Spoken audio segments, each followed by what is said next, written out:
Well, I tell you what, ladies and gentlemen, after last week's verdict, I was this close to getting absolutely brutally humbled by Nick Voltemata after I ripped the piss out of him for his OG against Sunderland. Thank you, Bob Sanchez. Never thought I'd be saying that. Speaking of last week's episode, I got absolutely rinsed in the comments for calling the Newcastle and Sunderland derby the Tyne Weir derby. Is this a thing? Either way, it inspired me to reconsider the way I do things and not change a single thing. If anything, it actually inspired me to call it the Tyne Weir derby every single time them two play each other from now on. So, hope you enjoy it, because I'm going to.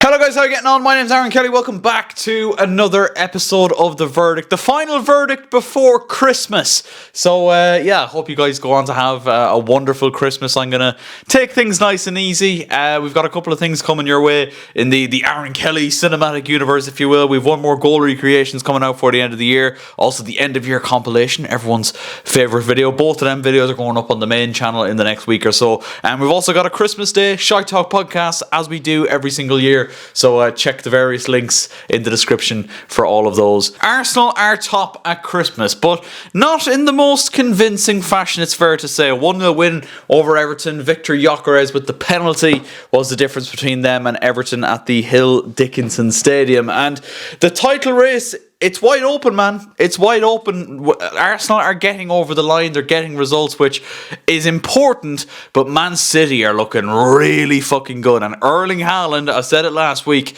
he is cooking. They beat West Ham by 3-0. Haaland scored another 2 goals. That's now 19 in the Premier League for him this season. Tijani Reinders also on the score sheet for Pep Guardiola's side. And for me right now, they do look like the most convincing side that are going to go on and claim this league title, but there's still a lot of football to be played, and Arsenal are going to be top at Christmas, that is. And more often than not, teams that are top of Christmas go on to win the league, so maybe they'll keep that tradition going, or Man City might come through. It's looking like it's going to be an exciting title race nonetheless. Liverpool beat Spurs by 2-1 at the Tottenham Hotspur Stadium, and even though Spurs were down to 9 men, it was them that looked like they were more likely to score. Xavi Simons and a late red card for Christian Romero.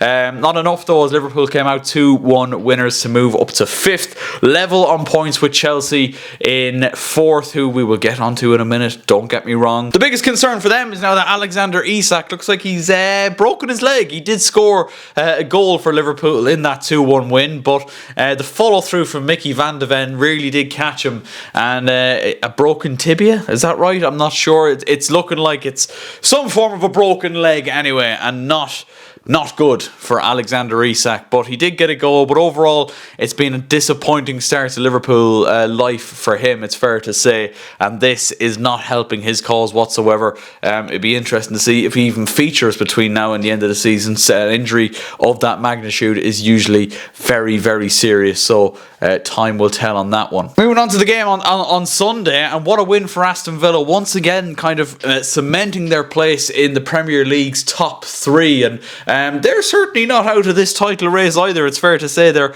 keeping pace with the ever-flying Manchester City and Arsenal. It was a 2-1 win over Manchester United, and I believe it's only the second ever time Aston Villa have beaten United at Villa Park in the last 30 years or something crazy like that. Morgan Rogers at the double, the first of which was an absolute screamer, and he is an absolute worldie of a player. I remember Chelsea being linked to him in the summer, and I would have been thrilled if they managed to get that over the line, but there's got to be a huge price tag on the head of Morgan Rogers nowadays, and probably cementing that is the brace against Manchester United. Mateus Cunha did get their goal, but it wasn't enough, and Villa really showing their class and showing that they are a level above the rest in terms of that top 4 race. Like I say, they're keeping tracks with the likes of Arsenal and Manchester City, but they're in a very, very comfortable position going into Christmas when it comes to if they can get top 4 and maybe even more. Who knows? It should be interesting to see where Villa's season kind of goes from here. But when they have players like Morgan Rogers leading the line, leading from the front, they're bound to have success. We'll finish off with Chelsea and the 2-2 draw with Newcastle in the early game on Saturday, and it kind of summarised to me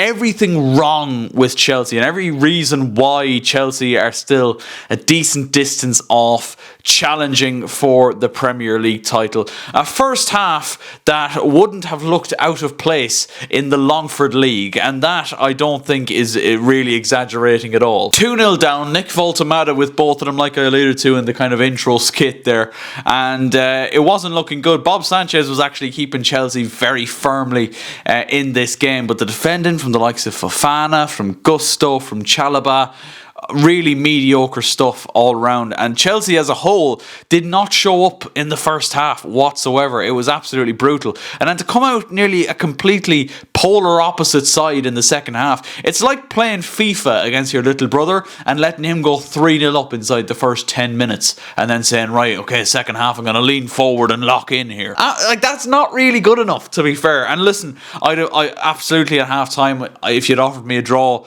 I'd have taken it, but Newcastle were so depleted defensively. Lewis Miley was playing right back, Lewis Miley, who is a talented midfielder, but a very young midfielder, very inexperienced, and a makeshift Newcastle back four that Chelsea caused little to no problems in that first half. Cole Palmer doesn't look fully fit yet. Garnacho was awful, potentially his worst performance in a Chelsea shirt today. Neto looked off the pace, and that's rare for him in recent times. João Pedro struggling to lead the line, and again, I don't think he's a striker, unfortunately, even though he does get a wonderful equalising goal after Reece James, as he so often does, drags Chelsea back into the game from the front with a wonderful free kick right at the start of the second half. And I will say, João Pedro's equalising goal was absolutely excellent, and it was an assist for Robert Sanchez, beautifully finished after a wonderful touch to get away from, I think it was Fabian Schär, and slot it in past Ramsdale into the bottom corner. A wonderful goal by João Pedro, and I really did think Chelsea could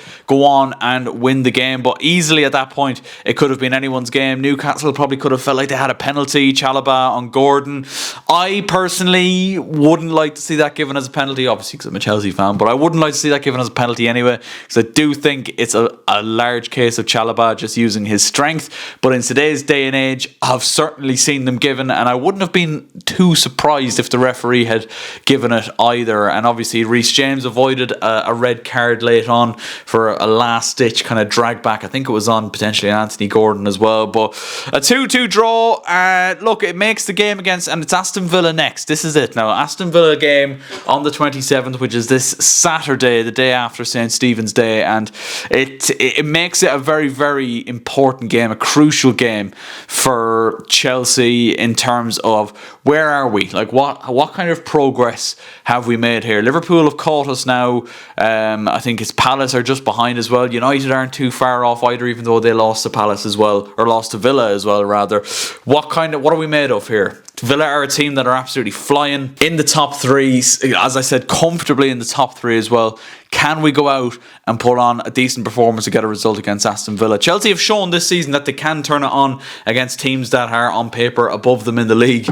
So it should be interesting to see. Let me know your thoughts and predictions in the comment section down below. That is where I'm going to wrap this one up. Let me know your thoughts on the weekend's games. Hopefully you guys have a wonderful Christmas. Thank you, of course, once again for all the support on this channel. I always said to myself this year, I wanted to bring the verdict back, but it didn't feel right to have it on the main channel, and I think by having its own channel here, I think it's the best thing for it. It separates it nicely, and I can just kind of upload on it whenever I want. I do want to bring back streaming as well, but it is definitely a case of getting internet installed out in this shed, because the current internet, it's just not going to happen, Brev. It's going to be absolutely awful. So that's my New Year's resolution, is to get a bit of internet installed out here, because I would like to start doing kind of watch-alongs, maybe even have these verdicts as live streams once again. But yeah, I am really enjoying this channel and delighted I've started it, and thank you everyone who has subscribed up until this point. So thank you all so much for watching. Do leave a like if you did enjoy, subscribe if you are new.